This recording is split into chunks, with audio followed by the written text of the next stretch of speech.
Welcome to Tawlet El Sifra dinner table, common ground. Today, I want to talk to you about Iran. I'm originally from Iraq. I'm an Iraqi immigrant to the United States. I came here in '78, and it was just before the change of power in Iraq and the change of power in Iran. Um, when when I came here, things were better than when Saddam took over, but it wasn't good. My parents did the right thing by immigrating to the U.S., and a lot of people from Iraq at that time also saw the writing on the wall and left. But at the same time, I don't think that people in Iran saw that the revolution was going to happen and who is going to replace the Shah. So the Iranians ended up with Khomeini in '79, and the Iraqis ended up with Saddam. And then there was a war between the two of them for 8 years. And that was a no good war. Nobody won anything other than they both destroyed their own country. There were people and they didn't know why they were dying. These soldiers were being drafted to a war that they didn't feel like it was the right war. They didn't understand why. But anyway, both sides lost a lot of people. Both countries were very depressed. Both countries lost a lot of people, and that was just not the right thing to do. So later, I'm going to tell you from my perspective about Iraq. Saddam kept hurting his own people. He kept doing whatever he can do to abuse the Iraqi people. He, on the other hand, was very good with all of his neighbors. He was very good to Syria, he was good to Jordan, he was good to Palestine. He was trying very hard to help the Arab countries around him. And he was the one who had promised them that he was going to destroy Israel and he was going to help all the Palestinian cause and all of that. So us as Iraqis in Iraq, we had certain things that we had to do where he waived all of that for the Palestinians. So a Palestinian student can come to Iraq, get a salary, go to college for, even if they didn't get the qualification to go to medical school, they could go to medical school in Iraq. But the Iraqis who made much better grades could not. He tried, I think he did try a couple of times to throw missiles to Israel. Obviously he wasn't successful. But all I'm saying is that earned him the love of the neighbors. So when the Iraqis were crying and screaming and telling everybody, he's hurting us. Look what he did to Halabja. Look at the chemical weapon he did, throw at us. Look at where the Iraqis were being abused. Nobody was paying attention to them. The Arabs were not paying attention to them because they were happy with all the things that he was doing with them. For them. He actually was sending tankers of oil to Jordan, and Jordan was selling it and making money, and they were prospering. There were a lot of people, a lot of countries who, till today, when you talk about the Iraq war and Saddam, a lot of Arabs loved Saddam and loved that he was such a good guy. He shouldn't have. America should not have gone after him, whereas the Iraqi people were being hurt, they were being abused. After the war happened, I remember one time this one lady was telling us about that she came to the US. She was with one of the people who was trying to run for office, and she came to the US with a group of women, and they were being trained. And she said that at night, she lived in an area where predominantly Shiites, which is the group of people that Saddam went after he was trying to hurt them badly. And this lady said that we hear these very faint knocks on the door, and we go open and we see these little kids, and they're just standing there just looking at us. And we know that these people are hungry. These kids are hungry. All they want is food, and we don't have much food. So they'll go and get some bread or something like that and wrap it up and give it to them, and they just take it and run to their homes. There was so much abuse. He had nitro's pool that he was throwing people in, and he wasn't going just after the Shiites. He was going after anybody that he suspected. He was really like spreading terror throughout the country. His people were being terrorized, whereas outside they were fine. This is exactly like someone who is a domestic abuser. So he goes around the neighborhood, everybody says hi to him, good morning, Mr. So-and-so, whatever, and then he goes home and beat up on his wife, on his kids, and they don't know why this person is like that. Well, that's what Saddam was. And we now come to find out that Iran has been doing the same thing. So Iran, for the longest time, has been trying to help the Palestinians. They've been helping, sending all kinds of weapons, storing weapons in a lot of buildings, in a lot of places in southern Lebanon and in Gaza. And we just found out in the last year or two that they had built some bunkers that are so big and huge that you can drive a tanker inside it. It's like roads, it's like a whole cities. They've been spending and all the money is coming from Iran. Iran is sending them all this money, and they're funding armies of people in southern Lebanon and in Gaza, all in the hopes to arm them to the point where they can destroy Israel. That's their focus. The billions and billions of dollars were spent to build the weapons and to spread the hate inside all these people to destroy Israel. And we just found out lately, when all these troubles that are happening in Iran, that the Iranian people have nothing. The Iranian people have been abused. They have no money. Apparently, the government, instead of spending all the money that they're doing this to spread the hate in Gaza and in Lebanon, they're not spending it in their own country on their own people. So the people right now are protesting. They're going after the government. They're trying very hard to protest and to demonstrate, and there are thousands of them that are being killed. They're willing to let themselves die for the cause of freeing their country from someone like the current president.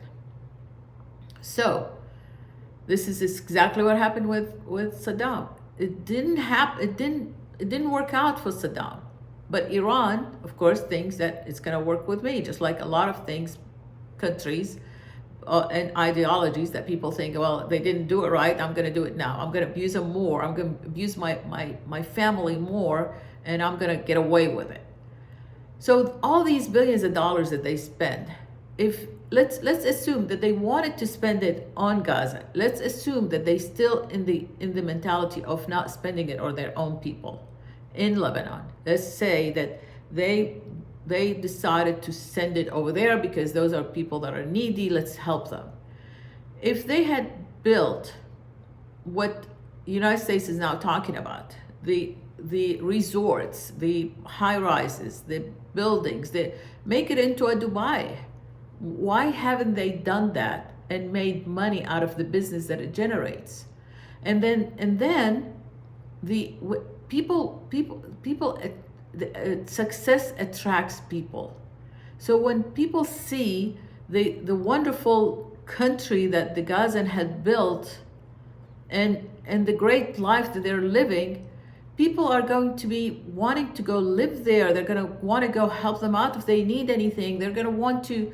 This is how you destroy your enemy. If Israel is truly your enemy, instead of buying weapon to kill, buy something to build and make that side of the country good, and generate money from it, and then maybe the Israelis are not going to be your enemy after that. Maybe Israel, maybe you will make it so wonderful and so good that you're not going to need to go destroy or take Israel back. Maybe things would have been better. And the same thing with Lebanon. Lebanon is the historic area. This is like, they date back, there's some cities there that date back to centuries before Christ. And those areas are so rich, and people always wanted to go visit because they're historic, just like, everybody visits Egypt. Those areas are just as beautiful and wonderful, in the food and the culture and everything. But when you go there, first of all, right now it's been destroyed because Israel found out that they have put some weapons in a lot of buildings, and they've gone after those buildings and destroyed them. Right or wrong, that's what we're hearing from them. And at the same time, what's happening is that those people, all they have in their pocket, in their mind, in their brainwashed, is how are we going to go kill the Israelis and take back Israel. That's perfectly fine if you want to go take it back, but at least the money that you're spending, live a good life. What Iran did, in essence, they destroyed the government, the whole country of Lebanon. What they did is the Hezbollah is situated in the southern part of Lebanon. They were funding them a lot more than their own military could fund their military people. The country could not pay a salary to a Lebanese soldier as much as Iran was paying the Hezbollah.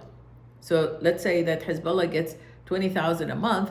The Lebanese government is paying maybe $2,000 or $3,000 a month. So nobody wanted to be part of the government military. They all wanted to be part of the Hezbollah. Believe in it or not, they want more money. And what all of the teachings and all of the learning that they were given is, how are we going to take back Israel, instead of let's build where we are. Let's focus on making our side of the country good. This spreading of the hatred has been going there for generations, like at least two generations. I know since the 70s, maybe the 80s, is when that started to happen, and all the money from Iran started going there. Apparently, the people of Iran were not getting the money from Iran. The people of Lebanon and Gaza were getting the money of Iran, which is exactly what Saddam did.